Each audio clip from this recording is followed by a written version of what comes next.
Hello everyone, कैसे हो बच्चों। आई होप कि सब फाइन हो गए। आज हम क्वेश्चन नंबर 7 केस बुक में क्वेश्चन नंबर 7 डिस्कस करेंगे। क्वेश्चन नंबर 7 सीखेंगे, है ना। देखो बच्चों, सबसे पहले आप अपनी बुक में क्वेश्चन नंबर 7 निकालो, है ना, और ट्रांजैक्शन साथ साथ में रीड करते जाओ। उसके बाद ये क्वेश्चन देखो, आपकी बुक में सबसे पहले क्वेश्चन नंबर 7 ओपन करो। Prepare the 2 column cash book of the following transaction 31/2014, है ना। जनवरी मतलब कि जैन की पूरे मंथ का ट्रांजेक्शन दिया है, उस पर से आपको कैश बुक बनानी है बच्चों, है ना। तो आपको देखो बच्चों, फर्स्ट डेट को bank balance sorry cash balance and bank overdraft दिया है। देखो बच्चों, बैंक ओवरड्राफ्ट हमारी लायबिलिटी होती है ना। बैंक ओवरड्राफ्ट एक फैसिलिटी है अपने कस्टमर के लिए। तो आपको bank overdraft as a liability treat करनी है, तो उसकी बैलेंस ऑलवेज क्या होती है बच्चों, लायबिलिटी की बैलेंस ऑलवेज क्रेडिट होती है। तो हम उसको क्रेडिट साइड पुटअप करेंगे। तो यहां पे सबसे पहले हम bank to balance brought down cash में 50,000 है, तो हमने कैश में 50,000 रखना है। उसके बाद बाय बैलेंस ब्रोड डाउन वो बैंक ओवरड्राफ्ट 1,90,000 है। तो इस तरह से दोनों साइड 1 जनवरी को बैलेंस पुटअप करनी है। बैलेंस ब्रोड डाउन, एक बार to balance brought down, by balance brought down, क्योंकि हमारी बैंक ओवरड्राफ्ट लायबिलिटी होती है, तो बैंक की बैलेंस क्रेडिट साइड और कैश असेट है ना, तो असेट की बैलेंस डेबिट साइड। ओके बच्चों, तो ये सबसे पहले आपको याद रखना है कि अगर बैंक बैलेंस दी होती ना, तो यहाँ पे दोनों पुटअप कर देते, बैलेंस ब्रोड डाउन यहाँ पे दोनों बैंक की कॉलम में। लेकिन आपको क्या दिया है, ओवरड्राफ्ट मतलब क्रेडिट साइड लिखना है। ओके, तो इस तरह से फर्स्ट डेट की एंट्री पुटअप करनी है। नेक्स्ट देखो बच्चों, नेक्स्ट है second number, purchase good from Rajesh Kumar of the list price 50,000 5% TD and payment made by cheque. Rajesh Kumar से हमने 50,000 का गुड्स परचेज किया और 5% ट्रेड डिस्काउंट दिया उसने। दूसरा कि उसका पेमेंट हमने चेक से ऑन द स्पॉट कर दिया, है ना बच्चों। तो देखो, हमने परचेज किया है, तो बाय परचेज अकाउंट और 5%, 50,000 का 5% 2,500 हम डिडक्ट करके चेक कितने का देंगे, 47,500 का, है ना बच्चों। ये इंपॉर्टेंट, रेडी है ना। तो इस तरह से परचेज की एंट्री आपको सेकंड की एंट्री करनी है। अब सिक्स्थ की entry, good sold for 80,000 and payment received by cheque deposit into bank same day. हमने गुड सोल्ड किया, है ना, 80,000 का, और 80,000 का मुझे चेक मिला और हमने बैंक में डिपॉजिट करवा दिया बच्चों। तो अब सेल्स हुआ लेकिन बैंक के थ्रू, है ना। तो यहां पे लिखेंगे 6 नंबर की एंट्री, टू सेल्स और 80,000 बैंक में, क्योंकि हमने चेक मिला है और चेक ऑन द स्पॉट हमने डिपॉजिट सेम डे पर करवा दिया है, इसलिए हमारी बैंक बैलेंस इस साइड क्रेडिट इंक्रीज होगी, डेबिट साइड, है ना। बैंक मतलब bank comes in, bank balance comes in मतलब बैंक बैलेंस इंक्रीज होगी तो डेबिट। आपको पता है ट्रेडिशनल रूल्स, सॉरी, और मॉडर्न अप्रोच का रूल्स, असेट इंक्रीज होती है तो डेबिट, डिक्रीज होती है तो क्रेडिट। तो बैंक बैलेंस हमारी असेट है, असेट इंक्रीज हुई तो डेबिट साइड, डिक्रीज हुई तो क्रेडिट साइड। बस बच्चों यही याद रखना आपको, कुछ नहीं। नेक्स्ट 10 नंबर की entry, purchase good for cash 19,800। हमने गुड्स परचेज किया कैश में, तो बाय परचेज अकाउंट और 19,800 कैश में, तो ये 19,800 कैश में आपने लिख दिया। ओके बच्चों, तो इस तरह से एंट्री 10 डेट की करनी है। दूसरा next, furniture sold 1,77,000 and payment received by cheque and cheque deposit into bank. हमने फर्नीचर सोल्ड किया 1,77,000 का, अगेंस्ट में हमें चेक मिला और चेक हमने सेम डे पर बैंक में डिपॉजिट करवा दिया, है ना। तो 15 डेट की एंट्री, टू फर्नीचर हमने अमाउंट आई 1,70,000, वो क्या हुआ, फर्नीचर सोल्ड किया उसकी अमाउंट है, तो टू फर्नीचर 1,77,000 बच्चों।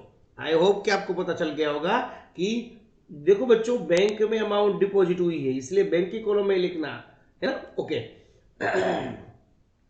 नेक्स्ट है बच्चों, नेक्स्ट हमारी एंट्री है सैलरी पेड। सैलरी पेड मतलब बाय सैलरी, है ना। पेड किया हमने बाय सैलरी 4,500 कैश पेमेंट किया है ना। यहाँ पे कुछ भी अगर ट्रांजेक्शन में कुछ भी बच्चों नहीं दिया तो मतलब क्या कि कैश ही पेमेंट होगा, चेक से नहीं। Okay, settled account due to Ram 2000 by paying cash 1910। Account हमें 2000 राम को पे करना था, तो बच्चों 2000 के अगेंस्ट में, है ना, 1910 मतलब 1910 अमाउंट पेमेंट की, 1910 उतना पेमेंट किया। देखो बच्चों, यहाँ पे डिस्काउंट मिल रहा है 90 रुपीज, है ना, तो उसका हमें कोई कहीं भी कैश बुक में एंट्री नहीं करनी है बच्चों, है ना। आई होप के समझ गए, क्योंकि कैश बुक की कॉलम में कहीं आपको डिस्काउंट का कॉलम दिख रहा है, नहीं दिख रहा है, तो कैश की वो उसकी एंट्री नहीं करनी है, डिस्काउंट की एंट्री। तो हमें सिर्फ हमने जो पे किया है राम को, तो राम को पेड कितना किया 1910, तो वही लिखना है 1910, है ना बच्चों। तो 1910 कैश से पेमेंट किया है, वो डिस्काउंट का कोई भी कैश बुक में इफेक्ट नहीं होता, कैश बुक में रिकॉर्ड नहीं करते बच्चों, वो जनरल प्रॉफिट में जाएगा। अच्छा ओके बच्चों, नेक्स्ट केस रिसीव्ड फ्रॉम जय 14,780 इन फुल सेटलमेंट ऑफ 15,000। हम जय से 15,000 मांग रहे थे, एक्चुअली हमें लेना था 15,000, हमारे डेटर था, तो अमाउंट कितनी रिसीव्ड हुई, only 14,780 as a full settlement.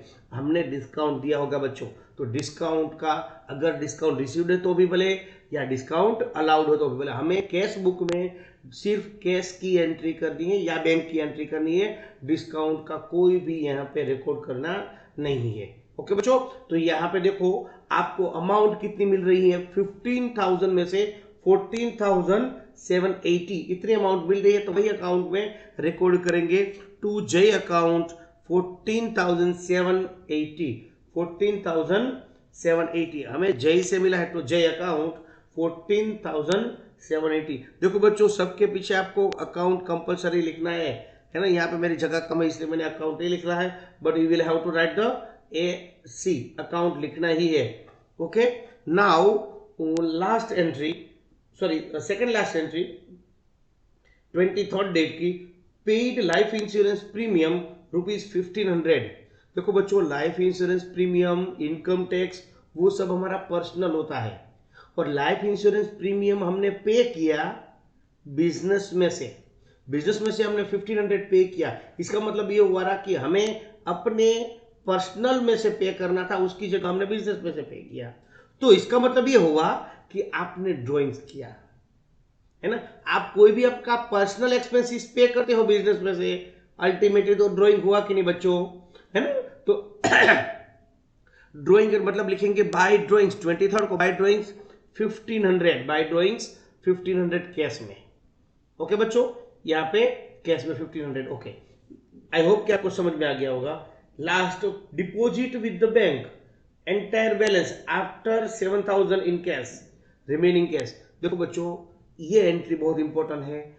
आपने अपने, आपके पास जो भी अमाउंट आई है, मतलब ये देखो 50,000, 14,780, इनमें से 7,000 को आपने बैलेंस रखा, तो 7,000 बैलेंस रखी बच्चों, तो ये 7,000 बैलेंस कैरी डाउन, हमने अपने पास 7,000 रखा अपने पास बिजनेस में, तो बैलेंस कैरी डाउन हमने उसमें से जितनी अमाउंट आई है उनमें से हमने 7,000 रखा, बाकी की अमाउंट जो बचेगी उसको हमने क्या किया, बैंक में डिपॉजिट किया बच्चों, है ना। तो देखो बच्चों, हमारे पास टोटल अमाउंट कितनी आई है 60, हमारे पास टोटल अमाउंट एक 50,000 पड़ी थी और 15,000 पड़ी थी और 14,780 आई, तो टोटल हमारे पास कितनी अमाउंट है हमारे पास बिजनेस में, तो कि इस मंथ में टोटल अमाउंट हमारे पास है 64,780, है ना बच्चों। अब 64,780 में से हमने ये 7,000 हमारे पास रख लिया, 7,000 है ना, और इनमें से इतना तो खर्चा किया है बच्चों, है ना। समझो पहले कि हमारे पास, देखो बच्चों, हमारे पास टोटल अमाउंट आई है 64,780। इनमें से कितनी अमाउंट गई है, 1 2 3 4, ये 4 एंट्री ऐसी है कि जिसका हमने पेमेंट किया होगा, है ना बच्चों। टोटल 4 एंट्री का पेमेंट किया होगा हमने। तो देखो ये 19,800 का पेमेंट किया, प्लस 4,500 का पेमेंट किया, उसके बाद 1,910 का पेमेंट किया, प्लस 1,500 का पेमेंट किया। मतलब बच्चों हमने टोटल पेमेंट किया है 27,710। इतनी अमाउंट रिसीव्ड हुई। देखो बच्चों मैं ये लिख रहा हूं, शांति समझ लो कि टोटल अमाउंट हमारे पास कितनी रिसीव्ड हुई थी, 64,780। उनमें से पेमेंट कितना किया, 27,710, है ना। तो इतना पेमेंट किया, इतना हमारा रिसीव्ड है, ये हमारा रिसिप्ट, ये पेमेंट। तो टोटल हमारा पेमेंट हुआ और 780 उनमें से माइनस करोगे तो आपके पास कितना अमाउंट बचेगी बच्चों, 37,070, 37,000 आपके पास अमाउंट बचेगी, 37,070। तो आपके पास 37,070 इतने रुपए आपके पास है। इनमें से 7,000 हमने अपने पास रखे, तो 7,000 हमारे पास रखे बच्चों। तो अब कितना बचेगा, 3,007,000। इतनी अमाउंट हमने बैंक में डिपॉजिट की। अगर बैंक में हमने डिपॉजिट की बच्चों तो कॉन्ट्रा एंट्री होगी। कैसी एंट्री, कॉन्ट्रा एंट्री। तो इस तरह से 30,070 रुपीज हमने बैंक में डिपॉजिट किया होगा। इसका मतलब ये हुआ कि आपके पास जो भी अमाउंट है उनमें से 7,000, है ना, आपके 7,000 हमने बैलेंस रखी, और उसके बाद जो भी अमाउंट बची है लेफ्टेड अमाउंट वो हमने बैंक में डिपॉजिट की। तो देखो बच्चों मैंने यहाँ पे एंट्री किस तरह से की है, शांति से समझना। देखो हमने 7,000 बैलेंस कैरी डाउन लिखा, बैलेंस कैरी डाउन 7,000 लिखा, और बचा कितना, 30,070, उसको हमने बैंक में डिपॉजिट किया। अगर आप बैंक में डिपॉजिट करते हो बच्चों तो कॉन्ट्रा एंट्री बनती है। तो हमने लिखा है बाय बैंक, कैश में 30,070, और इस साइड लिखा है टू कैश 30,070। तो इस तरह से इसकी ट्रांजैक्शन की सॉल्यूशन होगी। आई होप कि ये आपको समझ में आ गया होगा बच्चों, समझ में आ गया बच्चों। तो इस तरह से आपको जो पहले से ही बैलेंस दी हुई है उसकी अमाउंट करनी है। देखो बच्चों ये हमारा, ये जो केस का था वो केस का कॉलम तो पूरा हो गया, हमने टैली कर लिया। अब बैलेंस लिखाएंगे बैंक। देखो बच्चों केस की ऑलवेज डेबिट साइड ही ज्यादा होती है बैलेंस, और बैंक का ऐसा जरूरी नहीं है कि डेबिट साइड भी ज्यादा हो, डेबिट साइड भी हो सकती है, क्रेडिट साइड होती है। तो देखो बच्चों ये केस की जो 7,000 बैलेंस आई ना उसको डेबिट बैलेंस बोलेंगे। क्या बोलेंगे, डेबिट बैलेंस। लिखा है क्रेडिट साइड पर उसकी डेबिट बैलेंस है, क्योंकि डेबिट साइड अमाउंट ज्यादा है इसलिए डेबिट बैलेंस है। अब देखते हैं बैंक में किस साइड ज्यादा है। बैंक में इस साइड टोटल करोगे तो 2,87,70 है ना, 2,87,70। तो वो अमाउंट यहां पे रखी, और इनमें से दो अमाउंट हमें माइनस की है, दो अमाउंट, ये दोनों अमाउंट हमने माइनस करने के बाद जो अमाउंट आएगी वो balance carry down. Balance carry down के सामने ही बैलेंस कैरी डाउन होगी 4,950। ये आपकी बुक में आंसर मैच होता है बच्चों। आई होप कि आपको ये समझ में आएगा। आपको ये एंट्री आपको समझनी थी बच्चों, ये दो एंट्री आपको अच्छी तरह से समझनी थी, है ना। तो इसका मतलब ये हुआ कि डिपॉजिट विद द बैंक, है ना, एंटायर बैलेंस। एंटायर बैलेंस मतलब क्या, ये हमारी एंटायर बैलेंस है। इनमें से 7,000 हमने बैलेंस रखी, और लेफ्ट अमाउंट मतलब कि रिमेनिंग अमाउंट हमने डिपॉजिट कर दी बैंक में। ओके बच्चों, तो ये था आपका क्वेश्चन नंबर 7। शांति से समझ लेना। अगर फिर भी कुछ समझ में नहीं आया बच्चों तो मुझे लाइव सेशन में पूछ सकते हो बच्चों। ओके बच्चों, तो अब हम क्वेश्चन नंबर, देखो क्वेश्चन नंबर हम नेक्स्ट 9 करेंगे। 8 आपको बच्चों होमवर्क में 8 ए एंड बी कर लेना होमवर्क में। इजी है, बहुत इजी, इसलिए मैं बोल रहा हूं question number 8 A and B homework में। अब बच्चों क्वेश्चन नंबर 9 देखो, क्वेश्चन नंबर 9 में आपको ड्रॉ कर लो और क्वेश्चन नंबर 9 देखो, क्वेश्चन नंबर 9 क्या कहता है। तो सबसे पहले क्वेश्चन नंबर 9 यहाँ पे क्वेश्चन नंबर 9 में आपको दिया गया है नाम cash book in the bank, 2 columns cash book बनानी है बच्चों, है ना। आपको उसमें ही आपको जो दिया है, हम शांति से बात करेंगे। यहाँ पे देखो, आपको 1 अप्रैल की कैश बुक बनानी है बच्चों। कोई भी मंथ एक 1 मंथ होती है, मंथ वाइज कैश बुक बनाते हैं यहाँ पे हम, है ना। तो ऐसा ही एक चैप्टर है कैश बुक की जगह कैश फ्लो, वो 12th में पढ़ोगे। कैश बुक की जगह कैश फ्लो 12th में, लास्ट चैप्टर। ओके बच्चों, तो क्वेश्चन नंबर 9 और इस तरह से फॉर्मेट ड्रॉ कर लेना और पहले शांति से क्वेश्चन समझ लेना, उसके बाद ही आप एफएनबी में अच्छी तरह से कॉपी करना बच्चों। ओके, तो क्वेश्चन नंबर 9 में आपको अप्रैल मंथ की 2019 की आपको कैश बुक प्रिपेयर करनी है बच्चों। तो आपको देखो, cash book to balance brought down 44,000 है और केस में दिया हुआ है, सॉरी बैंक ओवरड्राफ्ट दिया हुआ है 50,000। बैंक ओवरड्राफ्ट तो आपने, मैंने पहले ही समझा दिया था बच्चों, प्रीवियस लेक्चर में ही, सॉरी प्रीवियस क्वेश्चन में हमने कर दिया था। बैंक ओवरड्राफ्ट ऑलवेज क्रेडिट होता है, बैंक बैलेंस ऑलवेज डेबिट होती है। लेकिन बैलेंस लिए तो यहाँ पे लिखेंगे, लेकिन ओवरड्राफ्ट है इसलिए हम क्रेडिट साइड लिखेंगे। अब नेक्स्ट है invested further capital 1 lakh out of which 60,000 into bank deposit. देखो बच्चों, ये क्वेश्चन में ऐसा है कि आपने एडिशनल 1 लाख रुपए कैपिटल लाए, उनमें से 60,000 ऑन द स्पॉट बैंक में डिपॉजिट करवा दिया। तो देखो बच्चों, 4th नंबर की एंट्री, टू कैपिटल 60,000 हमने बैंक में डिपॉजिट किया तो बैंक की कॉलम में लिखा, बचा 40,000 वो कैश में हमारे पास पड़ा है बैंक में, सॉरी कैश हमारे बिजनेस में पड़ा है। तो 1 लाख में से 60 डिपॉजिट किया बैंक में तो हमने बैंक कॉलम में लिखा, और 40 हमारे पास अभी भी बिजनेस में है तो कैश की कॉलम में लिखा। टोटल कैपिटल कितनी आई बच्चों? 1 लाख, है ना। तो इस तरह से एंट्री करनी है बच्चों। आगे देखो, बहुत सारे बच्चे बोलते हैं सर कॉन्ट्रा एंट्री नहीं होगी। नहीं बच्चों, ऑन द स्पॉट बैंक में कॉन्ट्रा एंट्री यहां पे करने की जरूरत नहीं है। इसकी दूसरी तरीके से एंट्री करोगे तो कैसे बनेगा? तो 2 कैपिटल लिखो पहले कैश में 1 लाख, उसके बाद 60,000 की कॉन्ट्रा एंट्री। ऐसा नहीं करना है ना। ऐसे भी कर सकते हो, लेकिन आपको ऐसा नहीं करना है। ऑन द स्पॉट बैंक में डिपॉजिट करवाया, हमने पहले ही कैपिटल इंट्रोड्यूस की है, तो 40 और 60 इस तरह से आपको पुटअप करनी है बच्चों। Next 5th number, sold goods for cash 30,000 GST 6%। हमने गुड सोल्ड किया, देखो बच्चों गुड सोल्ड किया, 2 सेल्स 30,000 और 2 output CGST output SGST.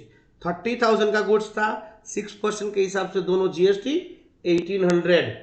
Okay बच्चों, तो हमें कुछ नहीं दिया, मतलब कैश में ही अमाउंट आई होगी, है ना। कोई पार्टी का नाम कुछ भी नहीं दिया है और बैंक भी नहीं बोला है, तो हमारी कैश ट्रांजेक्शन है ये, बैंक थ्रू ट्रांजेक्शन नहीं है। Okay, next 10 number, purchased goods 55,000 plus GST 6% each and issue the same cheque. अच्छा, हमने गुड्स परचेज किया बच्चों 55,000 का और उसका चेक एंटायर अमाउंट का चेक दिया है, तो to purchase sorry by purchase amount 55,000 और input CGST input CGST SGST दोनों 6% मतलब 3,300 दोनों मिला के, तो ये पूरे का पूरा का हमने चेक दिया होगा बच्चों। चेक दिया इसलिए तो हमने बैंक में लिखा है ना, कुछ जिक्र नहीं किया होता, कुछ भी मेंशन नहीं किया होता, देन विल कैश में लिखते। ओके, आई होप कि एंट्री आपको समझ में आ गई होगी। नेक्स्ट बच्चों 11 number, paid to Ram Vilas our credit at 25,000 allow discount 1,000। देखो बच्चों, हमने पेड 25,000 किया, डिस्काउंट को हमें इग्नोर करना है ना। कैश बुक के लिए डिस्काउंट को हमें इग्नोर करना है, तो हमने बच्चों कितना पेड किया? यस, राम विलास को हमने 25,000 पे किया, तो Ram Vilas account by Ram Vilas account 25,000 cash में। Okay, next 14, rent of ₹8,000 plus GST 6% paid by cheque. हमने चेक से रेंट पे किया, तो हमारा एक्सपेंसिस है, एक्सपेंसिस क्रेडिट साइड, तो लिखो बाय रेंट, यहां पे लिखा बाय रेंट अकाउंट 8,000। और हमने इनपुट सीजीएसटी भी पे किया, कितना परसेंट? 6%, 480 480, सीजीएसटी एसजीएसटी दोनों पे किया, तो दोनों मिला के ये अमाउंट 6% के हिसाब से 480 480 आएगी। अच्छा, अब नेक्स्ट 15 नंबर की एंट्री बच्चों, 15 डेट की, office furniture purchase 22,000, issue cheque 6%। तो हमने परचेज किया है तो बाय चेक से परचेज किया है, तो बाय फर्नीचर और input GST, input SGST, by input GST SGST, और अमाउंट 20,000 का फर्नीचर हमने परचेज किया, उस पर हमने 6% पे किया, 6%। ओके बच्चों, आउटपुट सीजीएसटी एसजीएसटी में हमने 20,000 6% मतलब 1200 पे किया होगा। नेक्स्ट बच्चों 16 नंबर की entry, draw cheques for personal use 5,000। हमने चेक विड्रॉ किया, मतलब कि हमने विड्रॉ के अमाउंट बैंक से पर्सनल यूज के लिए। अगर बच्चों पर्सनल यूज के लिए तो हम क्या बोलेंगे उसको? यस, ड्रॉइंग्स, तो बाय ड्रॉइंग्स 5,000। ओके बच्चों, है ना, बाय ड्रॉइंग्स 5,000। नेक्स्ट क्या बोला है देखो यहाँ पे 18 नंबर की entry, collection from Atul 15,000 deposit into bank on bank 19th अप्रैल। देखो बच्चों 18 में हमें कलेक्ट किया हमने 18 नंबर को, तो लिखो टू अतुल 15,000 बोले, एक ही में दो एंट्री है बच्चों। अब ये हमारे पास अमाउंट 18 से 18 डेट को हमारे पास अमाउंट आई 15,000, और 19 डेट को ये अमाउंट हमने बैंक में डिपॉजिट की। तो देखो ये 19 डेट की एंट्री टू कैश 15,000 और बाय बैंक कैश में 15,000। तो बच्चों ये एंट्री है ना बच्चों, ये एंट्री, ये वाली एंट्री 19 डेट की एंट्री कॉन्ट्रा एंट्री है ना, क्योंकि पहले हमें अतुल से अमाउंट मिली तो हमने रिकॉर्ड कर दिया कैश में, वही अमाउंट नेक्स्ट डे हमने बैंक में डिपॉजिट की। अगर बैंक में डिपॉजिट करते हो बच्चों तो कॉन्ट्रा एंट्री बनती है बच्चों, है ना, कॉन्ट्रा एंट्री बनती है। ओके बच्चों, कॉन्ट्रा एंट्री का सी आपको कहां लिखना है? एलएफ में, है ना। चलो कोई तो काम आया सीएफ का, यहाँ पे कॉन्ट्रा एंट्री में सी लिखने के लिए काम आया। ओके बच्चों, 19th एंट्री आपको पता, 18th डेट में आपको दो एंट्री मिलेगी, 18 और 19 दोनों की एंट्री आपको इस तरह से पुटअप करनी है बच्चों। अब नेक्स्ट 20 की, गुड सोल्ड टू अमृतराज,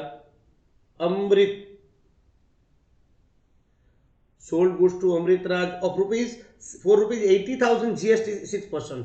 अब गुड सोल्ड किया है बच्चों, तो और उसने ये पूरे की पूरी ट्रांजैक्शन क्रेडिट ट्रांजैक्शन है, तो ये ट्रांजैक्शन की एंट्री करनी नहीं है। 20 नंबर की एंट्री हम नहीं करेंगे क्योंकि वो क्रेडिट ट्रांजैक्शन है। 25th की entry, received a cheque ₹8800 Amritraj and full settlement of 28। हमने 88,000 का चेक मिला बच्चों फुल सेटलमेंट के, लेकिन हमें चेक मिला है अभी, तो हमारे पास ही है, हमने बैंक में डिपॉजिट नहीं किया है, तो इसकी भी एंट्री 25th की भी नहीं करनी है। अब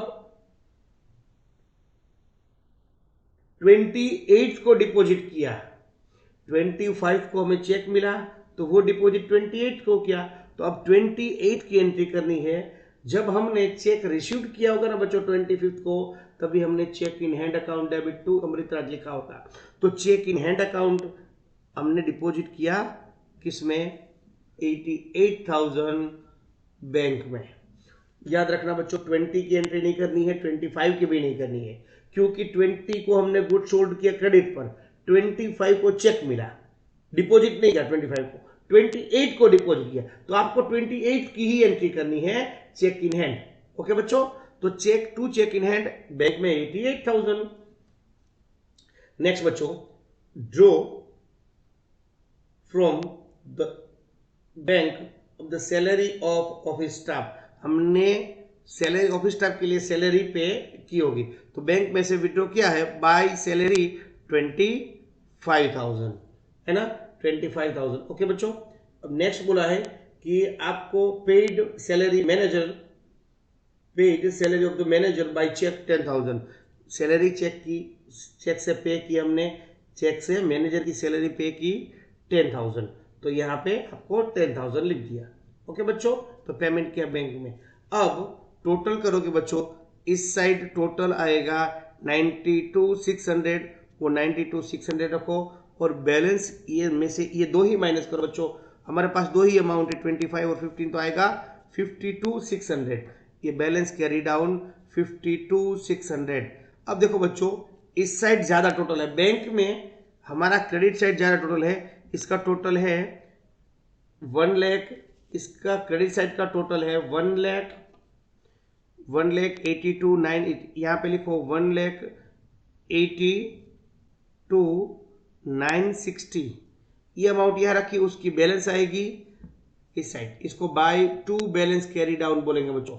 इस साइड देखो, बैंक की बैलेंस इस साइड आई और कैश की बैलेंस इस साइड आई, तो इसको बोलेंगे बैलेंस कैरी डाउन। ओके बच्चों, अब नेक्स्ट डे हमें किस तरह से लिखना है बच्चों? नेक्स्ट डे हमारा ये अप्रैल था, तो अप्रैल के बाद मई 1, तो आपको ये बैलेंस यहाँ लिखनी है, तो यहाँ पे लिखेंगे टू बैलेंस ब्रॉट डाउन 52,600, और ये बैलेंस इस साइड लिखनी है, इस साइड, तो यहाँ पे लिखेंगे मई 1 बाय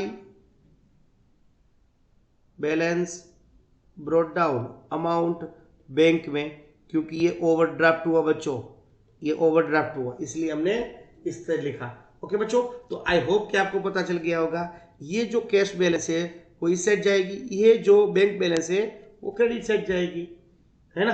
तो ये था आपका क्वेश्चन नंबर 9।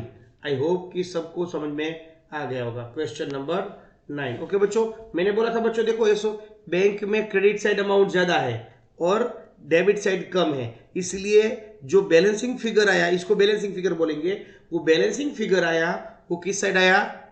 डेबिट साइड, तो इसको क्रेडिट बैलेंस बोलेंगे क्योंकि क्रेडिट साइड ज्यादा है, इसको डेबिट बैलेंस बोलेंगे क्योंकि डेबिट साइड ज्यादा है ना। लिखा जाता है उल्टा सा, देखो बहुत सारे बच्चे ऐसे ही बोलते हैं सर ये डेबिट बैलेंस नहीं है। देखो बच्चों, ये डेबिट बैलेंस नहीं है, ये क्रेडिट बैलेंस है। लिखा गैप आया है debit side, balancing figure debit side आया है, इसका मतलब क्या हुआ कि आपकी अमाउंट ज्यादा किस साइड होगी? क्रेडिट साइड ज्यादा होगी, तभी तो यहाँ पे बैलेंसिंग फिगर आया डेबिट साइड। तो केस में क्या उल्टा होता है? केस में देखो बच्चों, डेबिट साइड ज्यादा है और क्रेडिट साइड कम है, तो हमारा अमाउंट गैप कहाँ आया? क्रेडिट साइड, तो इसको डेबिट बैलेंस बोलेंगे। जिस साइड ज्यादा अमाउंट होगी इन टोटलिंग उसकी बैलेंस होगी, है ना बच्चों। आई होप कि आपको बैलेंसिंग में पता चल गया होगा।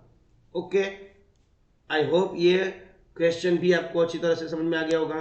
ओके बच्चों, ये दोनों क्वेश्चन आप अच्छी तरह से कर लेना, और जो मैंने सेल्फ असेसमेंट भेजा है वो भी आप अच्छी तरह से कर लेना। ओके, थैंक यू बच्चों, टेक केयर।